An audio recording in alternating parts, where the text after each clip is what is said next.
কলকাতা টিভিতে আপনাদের সকলকে স্বাগত। আপনাদের সঙ্গে রয়েছে আমি অঙ্কুর। শুরু করছি বাংলা বলছে।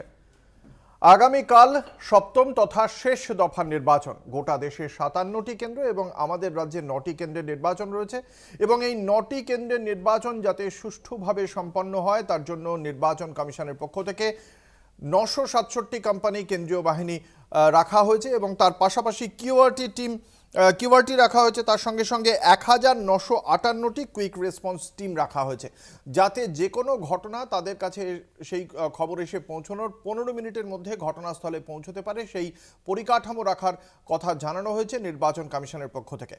এই 9টি কেন্দ্র অত্যন্ত গুরুত্বপূর্ণ এবং শেষ দফায় যে নির্বাচন হতে চলেছে তার মধ্যে এমন কিছু জায়গা রয়েছে যা এর আগে সাম্প্রতিক অতীতে কখনো পঞ্চায়েত নির্বাচনে বা সাম্প্রতিক রাজনৈতিক ক্ষেত্রে আমরা দেখেছি বারংবার তা উত্তপ্ত হয়ে উঠেছে। কখনো তা সন্দেশখালী, কখনো তা আমরা দেখেছি এর আগে দলুয়াখাকি যা জয়নগরের মধ্যে, বা কখনো আমরা দেখেছি ভাঙড় পঞ্চায়েত নির্বাচনের সময় যথেষ্ট উত্তপ্ত হয়ে উঠেছিল।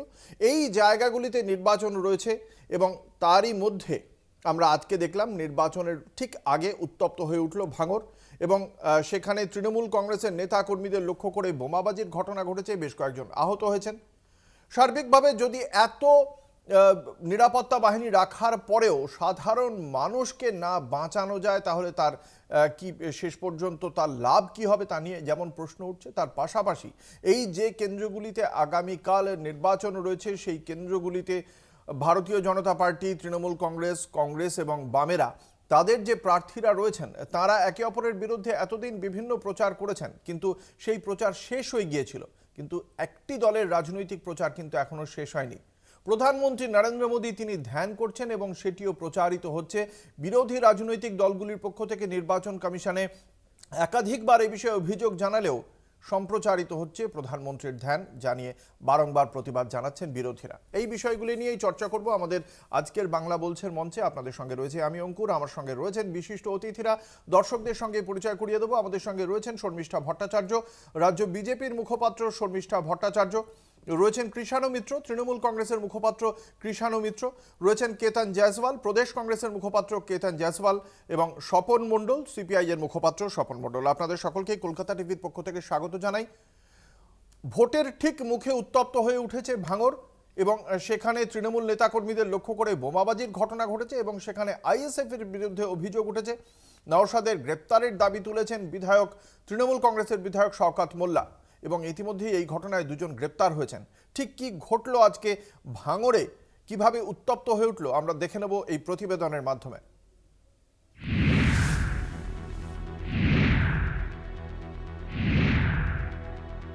ভোটের আগে থমথমে ভাঙড়। যাদবপুর লোকসভার অন্তর্গত ভাঙড় বিধানসভা এলাকায় ভোটের আগে উত্তেজনা। দুটি পৃথক সংঘর্ষের ঘটনায় তৃণমূল এবং আইএসএফ কর্মীদের মধ্যে সংঘাতের অভিযোগ। পুলিশ ও স্থানীয় সূত্রে খবর, ভাঙড়ের উত্তর কাশীপুর থানার বানিয়ারা এলাকায় বৃহস্পতিবার রাতে এলাকার তৃণমূল নেতা রফিক খানের নেতৃত্বে কর্মীরা দলীয় কর্মসূচি সেরে বাড়ি ফিরছিলেন।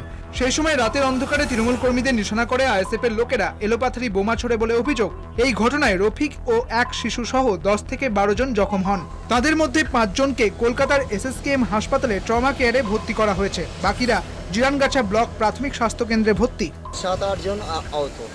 তার মধ্যে এখানে কতজনকে আনা হয়েছে? এখানে আনা হয়েছে আপনার 5 জনকে ভর্তি করা হয়েছে। তার কেমন আছে এখন? এখন বেটার আছে, ওপরওয়ালার ইচ্ছায়। এসএসকেএম হাসপাতালে চিকিৎসাধীন রয়েছেন গুরুতর আহতরা। স্থানীয়দের অভিযোগ যে বারবার ভাঙড়কে অশান্ত করে তোলার চেষ্টা হচ্ছে এবং সেই অভিযোগের তীর আইএসএফ কর্মীদের বিরুদ্ধে। ইতিমধ্যেই 2 জনকে গ্রেপ্তার করেছে উত্তর কাশীপুর থানা এবং তাদেরকে ইতিমধ্যেই আদালতে পেশ করা হয়েছে বলেই জানাচ্ছে পুলিশ। আহতদের দেখতে হাসপাতালে যান ক্যানিং পূর্বের বিধায়ক তথা ভাঙড়ের অবজারভার শওকত মোল্লা। দেখুন, অবিলম্বে নওশাদকে গ্রেপ্তার করা উচিত, কারণ এই অসভ্য এসে আজকের এই যারা বোম মেরেছে মিছিলে এবং সেখানে 5 জন গুরুতর ইনজুরি হয়েছে, একজন শিশুরও বোম লেগেছে এবং আজকে তাদেরকে নিয়ে রুদ্ধদ্বার বৈঠক করেছে। আবার গত কয়েকদিন ধরে এখানে যত সমাজ বিরোধী, যত খুনি, তাদেরকে নিয়ে রাতের অন্ধকারে তারা বোম বাজছে এবং পিছন থেকে সমস্ত অর্থ যোগান দিয়ে এই ঘটনা ঘটছে। প্রায় 200-300 লোক ছিল আমাদের, কম বেশি। এইবারে বলতে বলতে ওরা ঠিক এই মিডিলটা এসে ওই জায়গা থেকে এই জায়গার মধ্যে এই জায়গা থেকে এই জায়গায় অন্তত 10-12 জনা ছেলে অন্ধকারে বসেছিল, আর ওই ধারতে হাঁকি মেরে আসলো প্রায় 15-20 জনা, 25-30 জনা ছেলে, ওরা এই আমবাগানে মিটিং করছিল। করতে করতে আমাদের দলের মাঝে ওরা বোম মারে। আইএসএফ এর দাবি তৃণমূল চক্রান্ত করে তাদের ঘাড়ে দোষ চাপাচ্ছে। তৃণমূলের একটা বরাবরের অভ্যাস আছে, ওরা নিজেরা গোষ্ঠীদ্বন্দ্বে জড়িয়ে পড়বে, নিজেদের ভাগ বটরা নিয়ে সমস্যা তৈরি হবে, আর তার ফল ভুগতে হবে আইএসএফ। এই সম্পূর্ণ মিথ্যা কথা। আইএসএফ যদি বোম চার্জ করে, আইএসএফ যদি কোনো রকম ভাবে এটার সঙ্গে জড়িত থাকে, নিঃসন্দেহে শাস্তি হোক, তবে পুলিশ ইনভেস্টিগেশন জরুরি আছে। বিনা ইনভেস্টিগেশনে কোনো রকম ভাবে যাতে মামলা না হয়, তার জন্য পুলিশকে নিরপেক্ষভাবে তদন্ত করার জন্য অনুরোধ জানাবো। সন্ত্রাস করার চেষ্টা করলেও শেষ দফার ভোটে খুব বেশি প্রভাব ফেলতে পারবে না তৃণমূল, দাবি কংগ্রেস প্রার্থী অধীর চৌধুরীর। সন্ত্রাস করার তৃণমূল চেষ্টা করছে, তবে নির্বাচন কমিশন তারাও জানে ব্যাপারটা।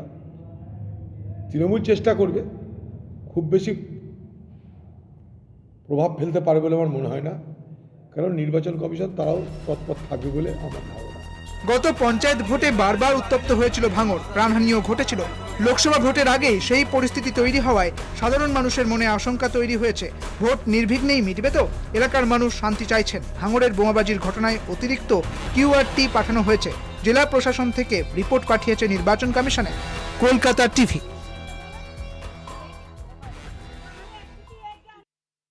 তৃণমূল বলছে আইএসএফ মেরেছে বোমা, আইএসএফ বলছে তৃণমূল কংগ্রেসের গোষ্ঠীদ্বন্দ্ব, কংগ্রেসও বলছে যে এটা তৃণমূল কংগ্রেস এই ধরনের সন্ত্রস্ত করার একটা পরিবেশকে, ভোটারদের সন্ত্রস্ত করার একটা চেষ্টা চালাবে। আমি আসবো তৃণমূল কংগ্রেসের মুখপাত্র কৃষ্ণ মিত্রর কাছে, কি বলবেন? না, আমি তো কালকেই এই ঘটনাটা, আমরাও একটা প্রোগ্রামে ছিলাম, তো তারপরে তখন এই খবরটা এসছিল, তখনই আমাদের পক্ষ থেকে এই পুরো বিষয়টা খোঁজ খবর নেওয়া হয়েছিল, এবং সেখানে যে অতর্কিতে আমাদের কর্মীরা যখন বাড়ি ফিরছিলেন সেখানে রাত্রেবেলায় হামলা করা হয়েছে। এখন এটা তো একটা প্যাটার্ন, যখন তৃণমূল কংগ্রেসের কর্মীরা নেতারা আক্রান্ত হন তখন এটা গোষ্ঠীকন্দল বলে চালাবার চেষ্টা করেন গদি মিডিয়ার এক অংশ এবং তার সাথে বিরোধীরা। আমি জানি না, বিজেপির সঙ্গী তো রাম থেকে বাম হওয়া, বাম থেকে রাম হওয়া, এই অধীরবাবু এত হয়ে এত আইএসএফ এর হয়ে, এই আরাবুল ইসলাম যিনি এই মুহূর্তে জেলে রয়েছেন তার আইনজীবী আদালতে দাঁড়িয়ে বলেছেন শওকত মোল্লা আরাবুল ইসলামকে জেলে ঢুকিয়েছে, এটা কি আপনি অস্বীকার করেন? সেটা ওদের ব্যক্তিগত ব্যাপার, এটা দলীয় ব্যাপার, স্পষ্ট বোঝা যাচ্ছে একটা গোষ্ঠীকন্দল রয়েছে। না না না, বিষয়টা হচ্ছে যে গত পঞ্চায়েত নির্বাচনেও আমরা এটা অভিযোগ করেছিলাম, হাতিশালাতে যে জুলফিকারের যে আইএনটিটিইউসির অফিস, সেটা এই নওশাদ সিদ্দিকীর নেতৃত্বে হামলা চালানো হয়েছিল এবং জুলফিকার আহত হয়েছিল এবং দীর্ঘদিন তার চিকিৎসা চলেছে, এখানে নার্সিংহোমে ভর্তি ছিল। এবং ভাঙড়কে, আমি তো আবার বললাম, এই অধীর চৌধুরীকে আইএসএফের আব্বাসের জন্য মঞ্চ খালি করে দেওয়ার জন্য অধীর চৌধুরীকে সরাতে দেখেছিলাম। এখন ওখানে কংগ্রেসের তো কোনো লেশমাত্র কিছু নেই, হঠাৎ অধীর চৌধুরী এখানে আইএসএফ এর পাশে গিয়ে দাঁড়াতে গেলেন কেন, এটা বুঝতে পারলাম। ওইটাই হচ্ছে যে এখানে অধীর চৌধুরী বিজেপির সুবোধ বালকের মতো কাজ করছেন, যেটা উনি দীর্ঘদিন ধরে করে যাচ্ছেন, পুনরায় তাই করে। আমি দেখি বিজেপির কাছে আসি, বিজেপি কিভাবে দেখছে? যাদবপুর কেন্দ্রের প্রার্থী অনির্বাণ গঙ্গোপাধ্যায়কে তো আমরা এমনিতে প্রচারেও দেখিনি, আর ভাঙড়ে বিজেপির প্রার্থী কোথায়, একটা পতাকা পর্যন্ত নেই। আপনারা কি কোথাও মানে ওয়াকওভার দিয়ে দিয়েছেন তৃণমূল কংগ্রেসকে? এটা আপনারা দেখেননি, কিন্তু যাদবপুর লোকসভার মানুষ দেখেছে সেখানে কিভাবে তারা প্রচার করেছে। ভাঙড়ে আজকে নেই, আপনি কাইন্ডলি বলেন ম্যাম জাননি। শুনুন আমি একটা কথা বলছি, এখানে ভাঙড়ে মারামারি ওইখানে গিয়ে থাকলেই সেটা কোনো, এই যে উনি বললেন যে মানে মোদি মিডিয়া, এদিকে বলছেন মোদি মিডিয়া, এদিকে কংগ্রেসের সঙ্গে তারা ওখানে গিয়ে ইন্ডি জোট করছেন। এখন কথা হচ্ছে, আমার কথা হচ্ছে, শুনুন, আমার এই যে এক্ষুনি আপনি বললেন যে সমস্ত বিজেপি, এখন কথা হচ্ছে যে যেই হোক শুনুন, মৃত্যু বা মারামারি, দাঁড়ান, এই ভোটের কালকে ভোট আজকে, এগুলো কাম্য নয়। এখন যেই যাদেরই ক্ষতি হোক, সেই আইএসএফ হোক, তৃণমূল, কংগ্রেস, আপনারা কি মনে করেন কারা করেছে? আপনাদের কি ধারণা? এরাই শুনুন, এখানে যাকে মুখ্যমন্ত্রী বলেছিলেন তুই তো বোম বাঁধিস, সবাই জানে কে বোম বাঁধে, কার নাম বলেছিলেন, শওকত মোল্লা, সে এখন জেড ক্যাটাগরি সিকিউরিটি পাচ্ছে এবং সে এখন সে এখন বিরাট বড় বীর। সুতরাং ওই কথার মধ্যে কে করেছে, মানে আইএসএফ করেছে না তৃণমূল? আপনাদের কি ধারণা? এটা আইএসএফ, শুনুন, এখানে ক্ষমতার লড়াই, আইএসএফ, আমি সেই কথাটাই বলছি, যেই করে থাকুক। কারণ কথা হচ্ছে নির্বাচনের একদিন আগে রাজ্য পুলিশ কি করছিল, কারণ আমরা জানি এটা একটা স্পর্শকাতর এলাকা, এখানে রাজ্য পুলিশ কি করছিল, সবাই জানি আমরা ভাঙড়ে, এবং মিডিয়াগুলো তো অর্থাৎ সমানে বিজেপি বলে যাচ্ছে। নির্দিষ্ট কোনো ধারণা নেই, না, না, বিজেপি জানতে নিশ্চয়ই চায় ধারণা আছে, আমরা তো কে জানি কে ভাঙড়ে করেছে, আইএসএফ না তৃণমূল, কে করেছে বলতে পারবেন? শুনুন, কে? আমরা আইএসএফ এর পক্ষে নয়, আমরা আমি তো তৃণমূলের বলিনি পক্ষে আপনি নেই, পক্ষে, আমি আমরা বলছি কারোর আপনাদের ধারণা পক্ষে কি? নেই। আপনাদের আমরা কোনো বলছি সংগঠন যেই আছে? করে থাকুক। আপনাদের বিজেপি কর্মী জানিয়েছে, না, না, নেতৃত্বকে শুনুন, যে এই ঘটনাটা যেই- আদতে এরা করেছে? নিশ্চয়ই আমরা জানি, কিন্তু যেই করে থাকুক, মানে যেই এখানে- মানে কিন্তু আপনারা এখানে বলতে চাইছেন না, আপনি তৃণমূলের- জানেন কিন্তু বলতে তৃণমূলের চাইছেন না। প্রতিনিধি তিনি সমস্যা আছে বলছেন হয়তো কোনো BJP র রাজনৈতিক propaganda, দায়বদ্ধতা আছে, এই BJP র নামটা যদি propaganda। বলে ফেলেন নিশ্চয়ই আইএসএফ বা দায়বদ্ধতা তৃণমূল, আছে। তাহলে বিজেপির আমার সমস্যা কথা, আছে। আমরা ছোট্ট রাজ্য বিজ্ঞাপনী প্রশাসনের বিরতিতে কোনো যাব, দায়বদ্ধতা নেই। বিজ্ঞাপনী বিরতির পর ফিরে আসছে এই আলোচনা, সঙ্গে থাকুন।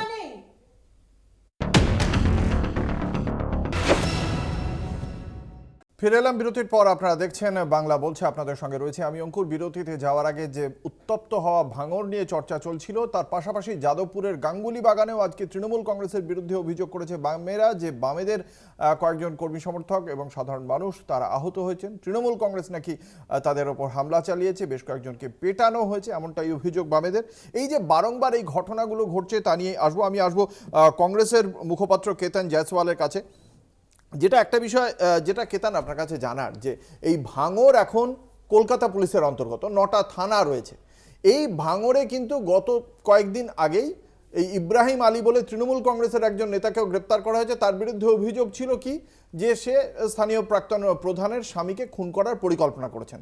অর্থাৎ কলকাতা পুলিশ গ্রেপ্তার করছে তৃণমূল কংগ্রেসের নেতাকে। এটা কিভাবে দেখছেন? আপনারা তো সবসময় বলেন যে কলকাতা পুলিশ নিরপেক্ষভাবে কাজ করে না, এটাকে কিভাবে দেখছেন? না, আগে যেই পশ্চিম মানে বেঙ্গল পুলিশের আন্ডারে ছিল, এখন কলকাতা পুলিশের আন্ডার হয়েছে, কিন্তু ঘটনাচক্রে বেঙ্গল পুলিশের যিনি মাথা আর কলকাতা পুলিশের যিনি মাথা আমাদের মাননীয় মুখ্যমন্ত্রী একজনই। তাই যদি উনি এমনটা মনে করেন যে না, ওখানে বেঙ্গল পুলিশ নয় ব্যর্থ ছিল, অপদার্থ ছিল বলে সেখানে কলকাতা পুলিশের অধীনে করা, তাহলে উনি নিজেকেই একটা সার্টিফিকেট দিলেন, ব্যর্থতার সার্টিফিকেট দিলেন। এবার আসছি ভাঙড়ে। দেখুন, ভাঙড় তো আর নতুন করে যে উত্তপ্ত হয়েছে বা সেখানে এই যে গণ্ডগোলগুলো হচ্ছে সেটা নতুন হচ্ছে, প্রথম হচ্ছে তা তো নয়। এটা আমরা তৃণমূলের কালচারে বা তার আগে থেকেও দেখছি যে এগুলো তো হয়ে আসছে সেখানে। এবার ব্যাপারটা হচ্ছে, যদি প্রশাসন যাদের হাতেই আছে, নির্বাচন কমিশন হোক, রাজ্য সরকার হোক, পুলিশ হোক, পুলিশের যারা উচ্চপদস্থ যারা দায়িত্বে আছেন তারা হোক, তারা তো জানেন, তাদের কাছে তো একটা মানে দেখেছেন যে এখানেও হয়েছে, তো তাদের যথাযোগ্য ব্যবস্থা নেওয়া উচিত ছিল। আর তৃণমূলের নিরপেক্ষতা, পুলিশ আর তৃণমূল একই, যাই হোক, ভুল করে বেরোলো বা ঠিকই বেরোয় গেল। তো পুলিশের নিরপেক্ষতা নিয়ে তো যে কথাগুলো উঠেছে তো ঠিকই, মানে আপনি দেখুন আজকে তৃণমূল দলটা একেবারে চলছে হচ্ছে শুধু পুলিশের হাত, মানে যারা পুলিশের হাত দিয়ে। আপনি দেখুন আপনি তৃণমূলের পার্টি অফিস আর থানায় গিয়ে দেখুন, এখানে সন্ধ্যাবেলা এখন যে কোনো থানায় চলে যাবেন, যেখানে ওখানে মানে রোজ। তাহলে পুলিশ এই ইব্রাহিম আলীকে গ্রেফতার করলো কেন? ভাই, 2-4 জনকে তো করতে হবে লোক দেখানোর এটা জন্য। আইবাস। আচ্ছা, বেশ, আসবো স্বপন মণ্ডলের কাছে, সিপিআই এর মুখপাত্র। এখানে আইএসএফ এতটাই ক্ষমতাশালী হয়ে উঠেছে যে তৃণমূল কংগ্রেসকেও তারা বোমাবাজি করতে পারে, অ্যাজ পার অভিযোগ অফ তৃণমূল কংগ্রেস। এবং সেখানে আইএসএফ কিন্তু বলছে যে আমরা ভয় পাই না। আজকে বলেছেন একজন নেতা, আমরা আমাদের ওপর হামলা হলে তার প্রতিরোধ গড়ে তোলা হবে। কি মনে করছেন, এই আইএসএফকে তো আপনারা ধরে রাখতে পারলেন না আপনাদের জোটে, এটাই ক্ষতি হয়ে গেল? না, ক্ষতি ঠিক বলবো না। যে আইএসএফকে ভোট দিয়েছিল তো ভাঙড়ের জনগণ বা সেখানকার ভোটার যারা আর কি, তারা একটা বিশেষ পরিস্থিতিতে যখন জোট হয়েছিল, সেই জোটে আইএসএফ ছিল, তাদেরকে দেখে ভোট দিয়েছিল। এটা ধরে নেওয়ার কোনো কারণ নেই যে আইএসএফ যে ভোটগুলো পেয়েছিল সবটাই হচ্ছে আইএসএফ এর সমর্থক। সেখানে বামপন্থী সমর্থকও আছে, কংগ্রেসের সমর্থকও আছে, অনেকে মিলিয়ে ভোটটা হয়ে ওখান থেকে জিতেছিল। প্রশ্নটা হচ্ছে এই জায়গায় যে আপনি একটা কথা বললেন না কিছুক্ষণ আগে, যে তৃণমূলের নেতাকে গ্রেপ্তার করা, এটা আমি বলি যে আইএসএফ ওখানে গণ্ডগোল পাকায়নি। যেটা পাকিয়েছে সেটা হচ্ছে তৃণমূল, কারণ তৃণমূল প্রচণ্ড চাপে আছে যে ভাঙড় থেকে তারা লিড নাও পেতে পারে, এবং সেই সম্ভাবনাটা বেশি আছে। আর আপনি যেটা বললেন না যে ওই যে তৃণমূলের একজন কেউ নেতাকে গ্রেপ্তার করেছে কলকাতা পুলিশ, তাই না, এই গ্রেপ্তারটাও কিন্তু তৃণমূলের স্বার্থে, এটা ভালো করে বুঝতে হবে। এখন হচ্ছে গোষ্ঠীদ্বন্দ্ব ঠিক বলবো না আমি, তৃণমূলের বৃহত্তর স্বার্থ আমি বলছি। ওকে অ্যারেস্ট করলে তৃণমূলের স্বার্থটা সুরক্ষিত হবে, এই কারণে আমি বলছি যে ও হয়তো এমন কাজ করছিল যে তৃণমূলের যারা খোদ তৃণমূল করে তাদের মধ্যে একটা বিশৃঙ্খলা তৈরি হয়েছিল। কি আরাবুল ইসলামকে কি ওই কারণেই জেলে পুরে দেওয়া হয়েছে? ঘটনা তাই তো, শওকত মোল্লা বলেছে ওকে অ্যারেস্ট করে রাখা হয়েছে। এটা আরাবুল ইসলামের অভিযোগ। এখন বিষয়টা হচ্ছে কি, শুনুন, সবচেয়ে গুরুত্বপূর্ণ কথা যেটা বলা দরকার সেটা হচ্ছে যে এখন পুলিশ অফিসাররাই কিন্তু হচ্ছে তৃণমূলের নেতা। তৃণমূলের নেতা বলে কোনো কিছু নেই, মানে ওপরতলায় 2-4 জন বসে আছে আর সারা রাজ্য ঘুরে বেড়াবেন, আপনি দেখবেন সব পুলিশ অফিসার, ওসি যারা আছে থানার, তারা হচ্ছে ওখানকার তৃণমূলের ব্লক সভাপতি বেশ, এবং আসি ওখান একবার থেকেই কিন্তু এই আপনারা তৃণমূল এত দলটাকে বড় পরিচালনা অভিযোগের করে। একটা উত্তর শুনি তৃণমূলের কাছ থেকে। না, প্রথম কথা আমি বলে রাখি যে এরা তো নিজেদের অভিজ্ঞতা থেকে বলছে 70-এর দশকে পুলিশকে কিভাবে ব্যবহার করেছিল কংগ্রেস সরকার, সেই ইতিহাসও আমরা পড়েছি, যদিও সেটা দেখিনি। বাকি যেটা স্বপনবাবু বললেন এটাও ওনাদের অভিজ্ঞতা, ওনারা কীভাবে 34 বছর প্রশাসন পরিচালনা করেছিলেন পুলিশকে সঙ্গে নিয়ে, চটি পড়া পুলিশের সাথেই সিপিএমের ক্যাডার মিশে যেত, এসব তো ইতিহাস, দীর্ঘ ইতিহাস। তারপরে সে তো মাননীয় মুখ্যমন্ত্রী বলেছে চটি পড়া পুলিশ হচ্ছে শুভেন্দুর আমি পুলিশ। আপনাকে আটকাই। তো এখন বিষয়টা হচ্ছে যে আমরা তো এটাও দেখেছি যে খুনের আসামি, মাস মার্ডার, আজকে সেটা মারিচঝাপি হোক, তারপরে সে বিজন সেতু হোক, সাইবারি হোক, তারা ধরা পড়া তো অনেক দূরের কথা, এখানে তো অভিযোগ হলে সে জেলে আছে, সে শাহজাহান শেখ হোক বা আরাবুল ইসলাম হোক। কিন্তু এখানে তো যারা সিপিএমের গণহত্যার নায়করা তো রাজ্য মন্ত্রিসভা আলোকিত করে বসেছিলেন 34 বছর। যাই হোক, এখানে বলে রাখি ভাঙড়ে যে বিজেপির একমাত্র যে নেতা ছিল স্বদেশ মণ্ডল, সে 2021-এর পর আমাদের দল জয়েন করেছে এবং ওখানে ভাঙড়ের 2টি ব্লকের মধ্যে একটি ব্লকে আমাদের যে তপশিলি সেল যেটা আছে তার সভাপতি।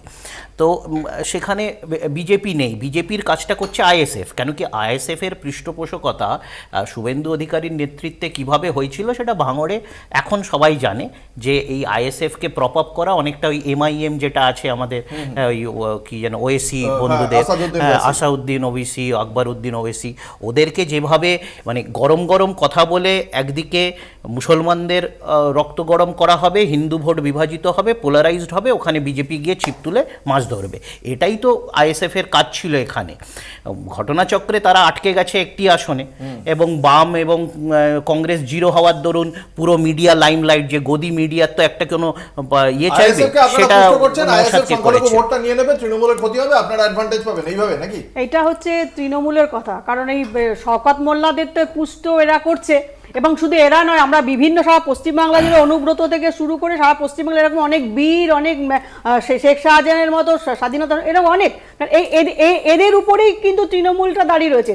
আজকে আমি একটা ওনার কথা সূত্র দেবে, আজকে দেখবেন যদি যেখানে কোথাও যদি কোনো অপরাধ হয়, কোনো খুন হোক, মারামারি হোক, যা কিছু হোক, সাধারণ মানুষ কিন্তু এখন আর পুলিশের কাছে যায় না, এখন তৃণমূলের নেতাদের কাছে যায়। তার কারণ তাদের যদি চোখ ইশারা না হয় তাহলে কিন্তু পুলিশ সেখানে আসে না, যার জন্য কিন্তু আগে কিন্তু তারা পুলিশের কাছে যায় না, আগে তৃণমূলের নেতাকে আমরা সেটা বকটুইতে দেখেছি সেই ঘটনা, মুখ্যমন্ত্রী নিজে দাঁড়িয়ে উনি বলেছেন পুলিশ কেন আসেনি। তো যাই হোক, এখন কথা সিপিএম এর সময় যারা হার মারছিল এখন উন্মাদে পরিণত হয়েছে, একই পথেই কিন্তু চলছে এরা, এবং আরো সেটা বিভৎসভাবে চলছে। এবং বিজেপি, আপনারা বলছেন বিজেপির কোনো দরকার পড়েনি ওখানে নওশাদ সিদ্দিকীর সঙ্গে তাকে পুষ্ট, বিজেপির কোনো দরকার নেই।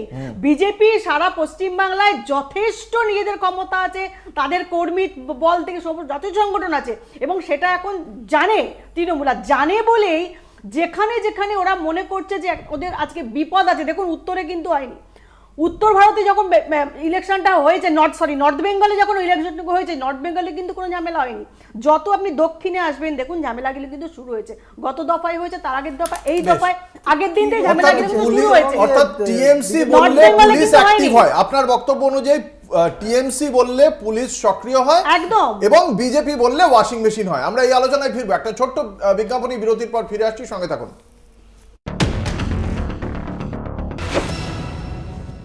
ফিরে এলাম বিরতির পর, আপনারা দেখছেন বাংলা বলছে, আপনাদের সঙ্গে রয়েছে আমি অঙ্কুর। উত্তপ্ত হবে এই নির্বাচন এমনটা একটা আশঙ্কা ছিল, এবং ভোটের আগের দিন যেভাবে ভাঙড় উত্তপ্ত হলো, এটা ভোটের আগে ভোটের যে হিংসা তার একটা ট্রেলার বলছে রাজনৈতিক মহলের একাংশ। কিন্তু তার জন্য নির্বাচন কমিশন কিন্তু বাহিনীও রেখেছে, 967 কোম্পানি বাহিনী, 1958 কোম্পানি কুইক রেসপন্স টিম।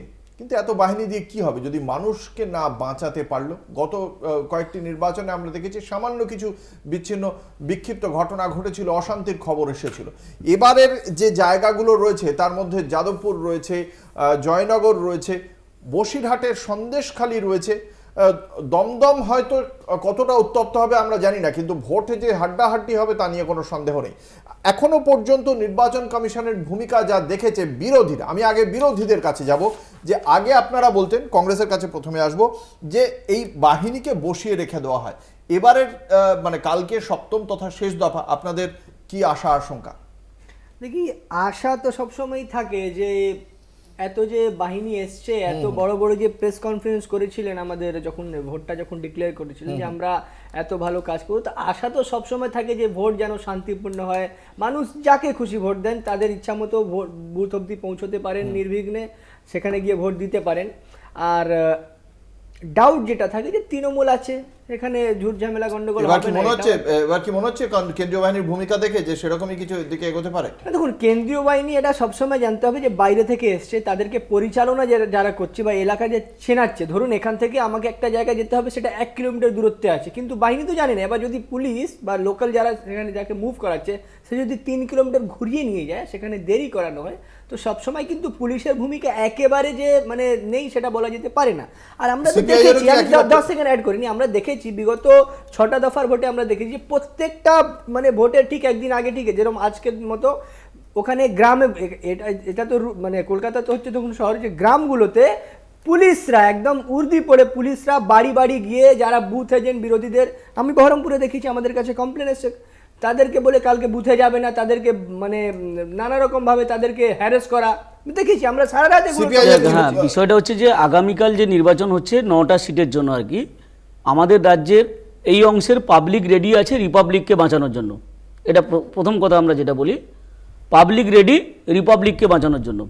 কেন্দ্রীয় বাহিনীর ভূমিকা নিয়ে আমাদের অভিযোগের থেকে বেশি করে আমি গুরুত্ব দেব যে বিজেপি কেন্দ্রের যে দল কেন্দ্র সরকার চালাচ্ছে বা নির্বাচন কমিশনকে চালাচ্ছে, তাদের অভিযোগ দিলীপ ঘোষ কি বলেছিল, সুকান্ত মজুমদার কি বলেছিল, শুভেন্দু অধিকারী কি বলেছিল, নিশ্চয়ই তাদের বক্তব্যগুলো শুনলে কেন্দ্রীয় বাহিনীর ভূমিকাটা আপনারা বুঝতে পারবেন। কেন্দ্রীয় বাহিনীকে আমি বলবো যে ভারতের নির্বাচন কমিশন ঠিক করে কাজে লাগানোর পরিকল্পনা করেছে এবং একটা নির্দিষ্ট রাজনৈতিক দলকে সুবিধা দেওয়ার চেষ্টা করছে। কিন্তু আমি পরিষ্কার করে বলি, রাজ্যের যারা ভোটার আছেন, আগামীকাল যারা ভোট দিতে যাবেন সকাল সকাল, তাদের উদ্দেশ্যে বলি একটা জিনিস, আপনাদের এই চিত্রটা মাথায় নিয়ে যাবেন যে আগামীকাল 9টা সিটে ভোট আছে, তার মধ্যে একটা সিট শুধু ত্রিমুখী লড়াই হচ্ছে, একটা সিট, আর 8টা সিটে লড়াই হচ্ছে দ্বিমুখী লড়াই। সেই 8টা সিটে লড়াই হচ্ছে তৃণমূলের সঙ্গে জোট মানে হচ্ছে বাম কংগ্রেস জোটে লড়াই হচ্ছে। এবার বিজেপি কর্মীরা যারা সত্যি সত্যি যদি তৃণমূলকে হারাতে চান, তাহলে ওই 8টা সিটে বাম কংগ্রেসের জোটের প্রার্থীকে ভোট দিন। প্রচার করার সময় এটা নয়, আপনি কিন্তু আদর্শ আচরণবিধি লঙ্ঘন করছেন। আসবো শর্মিষ্ঠা ভট্টাচার্যের কাছে, আপনাদের কি মূল্যায়ন কেন্দ্রীয় বাহিনীর ভূমিকা নিয়ে? দেখুন, কেন্দ্রীয় বাহিনী নিয়ে আমাদের নেতারা বা বিভিন্ন আমাদের নেতৃত্ব মহল বা আমাদের প্রার্থীরাও কিন্তু অভিযোগ কিন্তু করেছেন। কারণ আমাদের, উনি যে কথাটা বলেন আমি একমত নই, কারণ আমাদেরই তো প্রার্থী প্রণত টুডু, যাকে মাথায় মেরে ফাটিয়ে দেওয়া হয়েছিল, কেন্দ্রীয় বাহিনী ছিল এবং একজন জওয়ানও মাথা ফেটে গেছিল। তারপরে কেন্দ্রীয় বাহিনী কাজ করতে পারেনি, তাই তো? আমাদের অভিযোগ আছে, আমাদের তো অভিযোগ আছে, বলছি তো আমাদের অভিযোগ জানিয়েছে, আমাদের সমস্ত বিরোধী দলের তো অভিযোগ জানিয়েছে, আমাদের অভিযোগ আছে। কিন্তু কথা দাঁড়ান, কিন্তু অ্যাকশন আজকেই তো ওই আগের নির্বাচনটা যদি ওই জওয়ানের মাথা না ফেটে তারাই আপনারা আলোচনা করতেন, অপপ্রচার করাটা আপনাদের অভ্যেস হয়ে গেছে, শেষ করুন। কিন্তু কথা হচ্ছে কেন্দ্রীয় বাহিনী শুধু একা তো না, নির্বাচন কমিশনের কাজ নির্বাচনটা পরিচালনা করা, কিন্তু তার সাথে ডিএম রয়েছে, রাজ্য পুলিশ প্রশাসন, এরাও তো রয়েছে, এরা তো জানে কোনগুলো পশ্চিমবাংলার স্পর্শকাতর, ওদের থেকে এরা ভালো জানে কেন্দ্রীয়। সুতরাং তারা কি করছে, তাদের তো সেই জায়গাগুলো চিহ্নিত করা, এবং সেখানে তারা তো আজকে আমাদের ডায়মন্ড হারবারে আজকে বাড়ি বাড়ি গিয়ে বলে আসা যে ছেলেরা ভোট দিতে যাবেন না, মেয়েরা ভোট দিতে যাবেন, বাড়ি বাড়ি থ্রেটনিং করা হচ্ছে আজকে রাত্রিবেলা। তাহলে এইটা কেন্দ্রীয় বাহিনী কি করছে? রাজ্য নির্বাচন কমিশন কি করবে? বিজেপি মন্ডল সভাপতি তিনি অভিযোগ করেছেন তার বাড়ির সামনে সাদা থান রেখে দিয়ে আসা হয়েছে। সেই সাদা থানের যে মানে ইতিহাস আমরা জানি, বাম জমানায় যে অভিযোগ ছিল বারংবার বিরোধীদের, সেই সাদা থানের সংস্কৃতি আবার ফিরে নিয়ে আসা হয়েছে, খড়দার অভিযোগ। কি বলবেন? এটা তো দিলীপ ঘোষের কথা। সিপিএম এর পর এটা পুনরায় আমদানি করেছে দিলীপ ঘোষ। অনাথ করে দেবো, বাড়িতে থান পাঠাবো, উপর থেকে 6 ইঞ্চি নামিয়ে দেবো, এইগুলো তো দিলীপ ঘোষের বক্তব্য। তো সুতরাং তার কর্মী থান পেয়েছে, কাকে দেওয়ার জন্য কিনেছে, নিজে কিনেছে না, মিডিয়া মাইলেজ পাওয়ার জন্য কিনেছে না, কারোর প্রতি শত্রুতা আছে সেসব জানি না। দেখুন, বিজেপির সংগঠন তো কিছু নেই, এটা আপনাদের ক্যামেরাতেই বারংবার ধরা পড়েছে। বিজেপির হয়ে যারা কাজ করেছে, বিচার বিভাগের এক অংশ, ইডি সিবিআইয়ের কিছু লোকজন, এবং এখন এখানে নির্বাচন কমিশন। আমি জানি না এখানে কংগ্রেস বা বিশেষ করে বামেদের প্রতিনিধি কেন এত দরাজ সার্টিফিকেট দিচ্ছে নির্বাচন কমিশন, কেন কি এই নির্বাচন কমিশন কিভাবে সুরাতে, ইন্দোরে, খজুরাহোতে, এমনকি যেখানে অমিত শাহ প্রার্থী গান্ধীনগরে বিরোধীদের বেছে বেছে কিভাবে নমিনেশন প্রত্যাহার করতে বলেছে সেটা আমরা দেখেছি। সুতরাং এরকম অভিযোগ এখনও অবধি 543টি আসনের মধ্যে ভারতবর্ষে 17টা জায়গাতে এসছে, যেখানে বিজেপি দাঁড়িয়ে থেকে বিরোধী শূন্য নির্বাচন লড়ছে। তো আমরা সেখানে জানি যে বিজেপির আজকে অমিত শাহ বা নরেন্দ্র মোদীর মতো প্রথম সারির নেতারা যদি বিরোধী শূন্যভাবে জিততে চান, নমিনেশন উইথড্র, তার মানে বুঝতে যাচ্ছে হাওয়াটা কোন দিকে বইছে। আর এখানে বলে রাখি, এখন ওই কেউ চিনিয়ে দিল না, পুলিশ নিয়ে গেল না, এখন এই যুগ নেই। আমরা কিছুদিন আগে শুভেন্দু অধিকারীর মুখে শুনেছিলাম যে বাংলার পুলিশ ঠুটো জগন্নাথের মধ্যে মতো থাকবে এবং ভোট করাবে নির্বাচন কমিশন এবং কেন্দ্রীয় বাহিনী। তারপরে এখন কেন কাঁদছেন? এখন জিও ট্যাগিংয়ে হয়, এখন যে এরিয়া ডমিনেশনের কাজ হয়, আগে থেকে এসে এরিয়া, রাস্তা, ঘাট সেগুলো সব চেনা যায়, যেগুলো সব জিপিএস দিয়ে তারা মনিটর করে। জিও ট্যাগিং হয়, বিভিন্ন এলাকা, বুথ থেকে তাদের এসে এরকম ওই ক্লিশে 10 বছর আগেকার অভিযোগ এখন করলে ওই নিজেদের সাংগঠনিক দুর্বলতাই প্রকাশিত হবে। সেটা সিপিএমের ক্ষেত্রে প্রযোজ্য, বিজেপির ক্ষেত্রে প্রযোজ্য। যে একদিকে যেমন নিরাপত্তা রয়েছে, তার পাশাপাশি একটু আগেই আমরা শুনছিলাম যে ভারতীয় জনতা পার্টির পক্ষ থেকে বারংবার বলা হচ্ছিল যে পুলিশকে ব্যবহার করে তৃণমূল কংগ্রেস, কার্যত দলদাসে পরিণত হয়েছে। এবং তার পাশাপাশি এই অভিযোগ আবার তৃণমূল কংগ্রেসের থাকে যে ভারতীয় জনতা পার্টি সবসময় তারা আবার কেন্দ্রীয় বাহিনীকে ব্যবহার করে, যেমন এরা রাজ্য পুলিশকে ব্যবহার করে, ভারতীয় জনতা পার্টি কেন্দ্রীয় বাহিনীকে ব্যবহার করে। যারা তাদের বিরুদ্ধে কথা বলছে তাদেরকে নিজেদের দলে টেনে নেয়। আমি যেটা আসবো বিজেপি মুখপাত্রের কাছে, এই যে আপনাদের দলে বারাসাত কেন্দ্রের প্রার্থী স্বপন মজুমদার, তার বিরুদ্ধে আপনাদের দলের প্রাক্তন যিনি প্রার্থী ছিলেন মৃণাল কান্তি দেবনাথ, তিনি পর্যন্ত অভিযোগ করেছেন, তার বিরুদ্ধে একাধিক অভিযোগ করেছেন। তারপর তো দল আপনাদের চেঞ্জ করেনি প্রার্থী, কি বলবেন? না শুনুন, কারোর বিরুদ্ধে কারোর অভিযোগ থাকতেই পারে এবং দল যাকে মনে করবে যোগ্য, সবারই আশা থাকে, সবারই আশা থাকে যে আমি একটা না শুনুন, তার বিরুদ্ধে দুর্নীতি রয়েছে, কোনো প্রমাণ হয় তাহলে প্রমাণ দিন, তাহলে যান আপনি, যাদের মনে হবে, যদি কোনো দলের প্রশ্নের উত্তর দিন এক সেকেন্ড প্লিজ। না, আপনার প্রশ্নের উত্তর দেওয়ার জন্য বলছিনি আপনার, একদমই নয়, যাকে মনে করবে এটা কোনো কথা না, দলটাকেই টিকিট দেবে, এখানে আমাদের কোনো দল যাকে যোগ্য মনে করবে দল তাকে মানে প্রধানমন্ত্রী তার মানে না ভেবে দায়িত্বজ্ঞানের মন্তব্য করেন, আপনি স্বীকার করে নিচ্ছেন, আপনি অর্থাৎ বিজেপির একজন কর্মী স্বীকার করে নিচ্ছেন প্রধানমন্ত্রী দায়িত্বজ্ঞানীর মন্তব্য করেন। দল যাকে যোগ্য মনে করবে তাহলে আমার কথাটার উত্তর দিন। আপনি বলছেন দল যাকে যোগ্য মনে করে, হ্যাঁ দল যাকে যোগ্য মনে করে, তো তার মানে অজিত পাওয়ারকে যোগ্য মনে করেছে, উপমুখ্যমন্ত্রী পদে বসিয়েছে তো, তার মানে এই দলের শীর্ষ নেতা প্রধানমন্ত্রী তিনি তার মানে দায়িত্বজ্ঞানহীন মন্তব্য করেছিলেন। কোনটা ঠিক? না শুনুন, এটা তার বিরুদ্ধে অভিযোগ ছিল, সেটা গেছে, উত্তর নেই, আমি বুঝতে পেরেছি আপনার কাছে উত্তর নেই। আরেকটা বিষয়, দলের তো অনেকগুলো সমীকরণ থাকে, আরেকটা বিষয়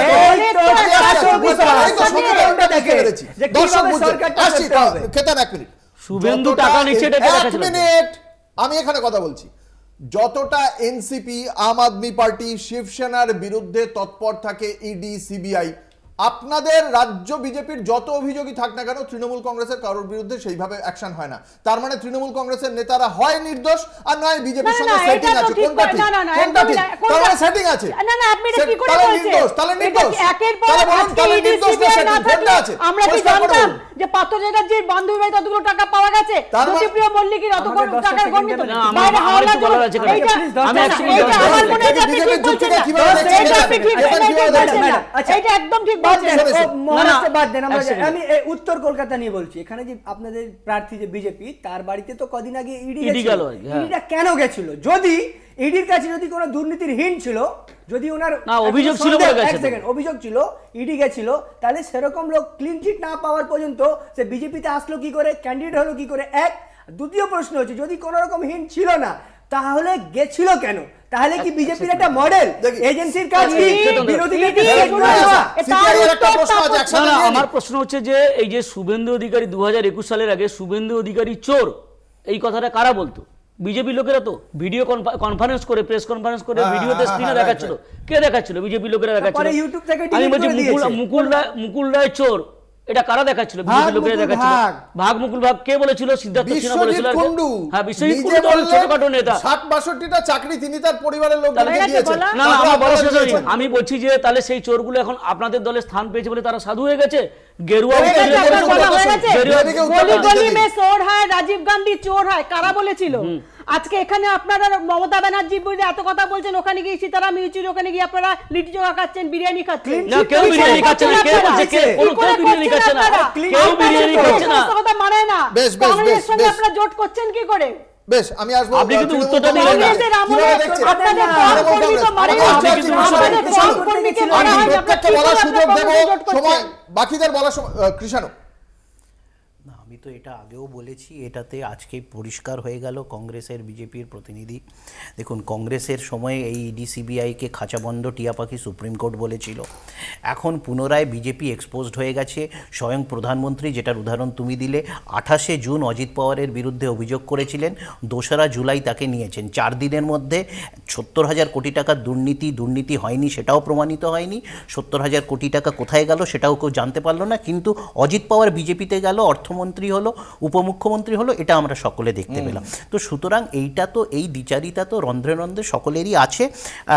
আমরা অন্তত ব্যতিক্রমী দল, আমাদের মধ্যে ভুল ত্রুটি, অন্যায়, দুর্নীতি হলে আমরা বলি তার বিরুদ্ধে তদন্ত হোক, দল বহিষ্কার করে সে তার বিরুদ্ধে ব্যবস্থা হয়। কিন্তু এখানে বলা হলো, আমি দেখছি একটা মিথ্যাচার হয়েছে, আমি একটু জাস্ট কারেক্ট করে দিই।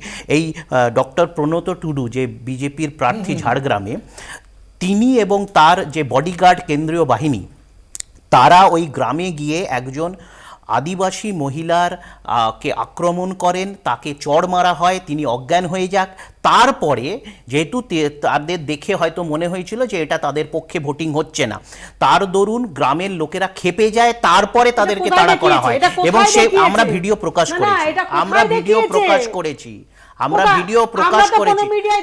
সেটা না দেখলে সেটা বিজেপির প্রবলেম। আমরা তো ওই জন্য তো বলি, এই জন্য তো বলি গদি মিডিয়া, এই জন্য তো আমরা গদি মিডিয়া বলি, আমরা এটা গদি মিডিয়া বলি।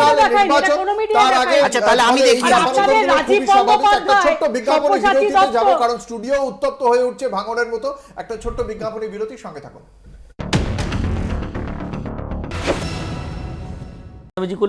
বিরতির পর আপনারা দেখছেন বাংলা বলছে। যখন আদর্শ আচরণবিধি লাগু রয়েছে, গতকাল বিকেল 5টার পর থেকে কোনো রাজনৈতিক দল প্রচার করতে পারবে না, তখনই পূর্ব নির্ধারিত কর্মসূচি মেনে কন্যাকুমারীতে ধ্যানমগ্ন প্রধানমন্ত্রী নরেন্দ্র মোদী।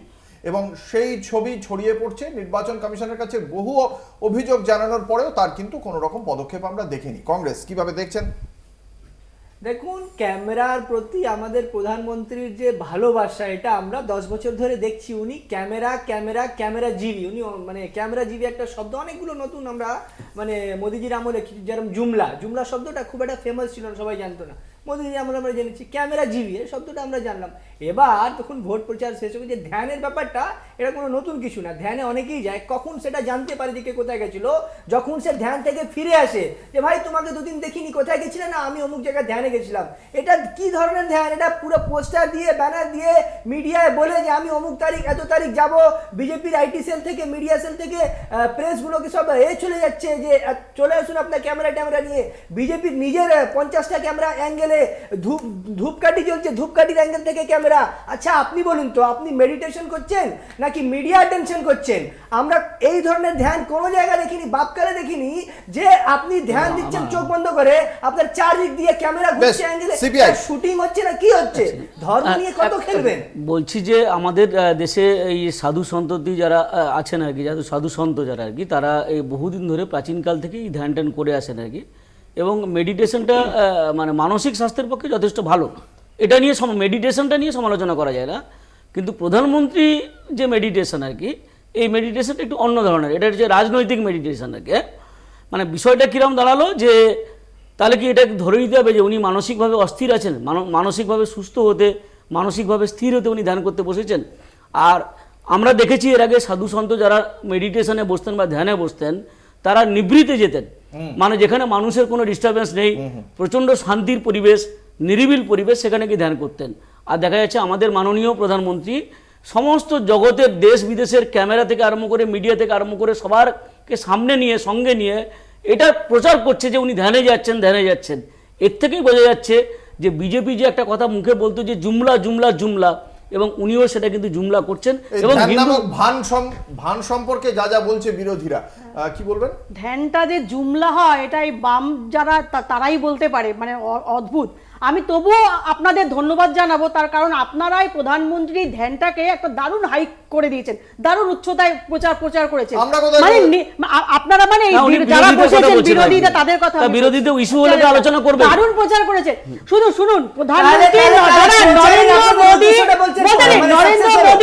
14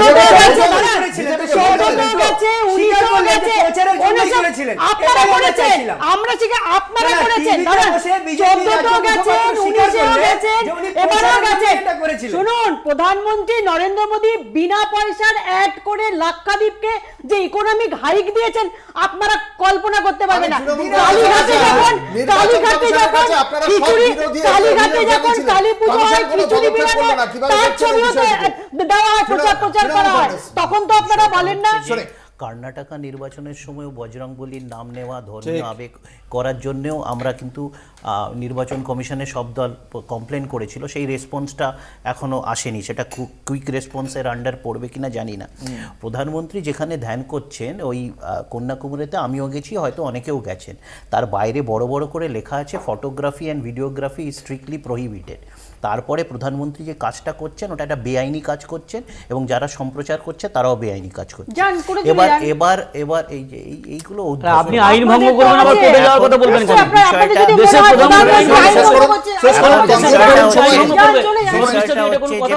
দেশের একটা মিডিয়া অপের জন্য ওখানে 5000 মৎস্যজীবী আছেন যারা 7 দিন ধরে মাছ ধরতে পারবেন না, সমুদ্রে যেতে পারবেন না। ওটা একটা ট্যুরিস্ট জায়গায়, ওখানে কোনো ট্যুরিস্ট 3 দিন ধরে সেখানে যেতে পারবেন না। ওখানে কয়েকশো হোটেল রিসর্ট আছে, তাদের ব্যবসা শূন্য। তো প্রধানমন্ত্রীর এই একটা ভিডিও অফ কিছু ভোট কেনার জন্য উনি এত মানুষের পেটে লাথি মারলেন, এটা হচ্ছে বিজেপি এবং মোদীর হিন্দুত্ব। এই হিন্দু ধর্মকে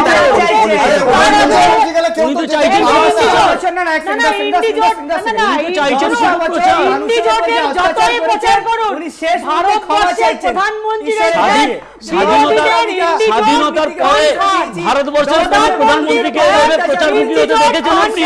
এত বিজ্ঞাপন দিয়েছে স্বাধীনতার পরে প্রধানমন্ত্রী এভাবে বিজ্ঞাপন দিয়েছেন। শেষ দফা নির্বাচনে আমরা দেখব একটা শান্তিপূর্ণ নির্বাচন, এই আশা নিয়েই আজকের বাংলা বলছে এখানেই শেষ করছি। আমাদের সঙ্গে ছিলেন শর্মিষ্ঠা ভট্টাচার্য, কৃষাণু মিত্র, কেতন জয়সওয়াল, স্বপন মণ্ডল। আপনাদের প্রত্যেককে আপনাদের মূল্যবান মতামতের জন্য অসংখ্য ধন্যবাদ। শেষ করছি বাংলা বলছে। দেখতে থাকুন কলকাতা টিভি, রাত দিন 7 দিন।